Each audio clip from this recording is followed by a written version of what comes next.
कसा वाटला हा पोथी वाचण्याचा उपक्रम? मी वैशाली पिल्लेवार माझ्या या चॅनलच्या माध्यमातून पोथी वाचताना ऐकू येत आहे. हो ना? तर हा उपक्रम कसा वाटला ते मला नक्की कळवा.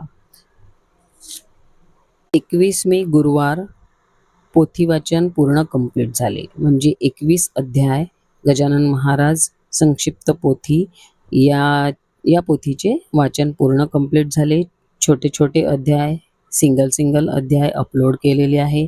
या चॅनलमध्ये तुम्ही जाऊन चेकआउट करू शकता, बघू शकता, वाचू शकता, ऐकू शकता आणि ज्यांना या शब्दांची, या अध्यायांची गरज आहे, ज्यांची इच्छा आहे वाचायची, त्यांना नक्की तुम्ही पाठवू शकता. बऱ्याच वेळा आपल्या डेली रूटीन लाईफमध्ये आपल्याला करायचं असतं किंवा काही वाचायचं असतं, नवीन सुरुवात करायची असते. पुस्तक असो, पोथी असो, भरपूर काही गोष्टी असतात. त्या या ना त्या महत्त्वाच्याच डेली रूटीन कामांमुळं राहून जातं.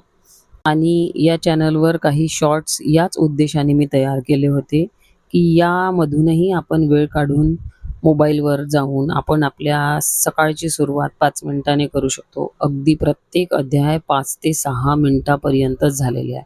आय थिंक मला वाटते फक्त 19वा अध्याय 6.5 मिनिटाचा झाला असावा. पण खरं सांगू तर मला खरंच खूप मजा वाटली.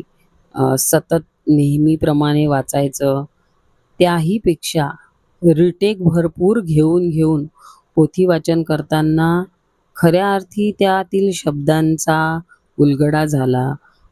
खूप छान वाटलं. तर तुम्हाला कसं वाटलं हे नक्की तुम्ही कमेंट्समधनं सांगा आणि यानंतर याच चॅनलवर भरपूर काही आणि बरंच काही असं मी म्हटलं होतं, तर खरोखरच बरंच इंटरेस्टिंग, कामाचं, उपयोगाचं, थोडक्यात पण महत्त्वाचं असं नक्की देण्याचा प्रयत्न करेन. माझ्या अनुभवातनं मी शिकले.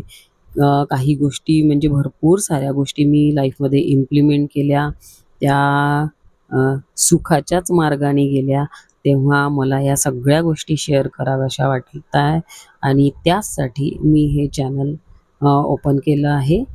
सो तुम्ही भरपूर यामधनं काही उपयोगाच्या टिप्स घेऊ शकता. तोपर्यंत धन्यवाद. सगळ्यांचे धन्यवाद. भरपूर सगळ्या लोकांनी मला मदतही केली यामध्ये.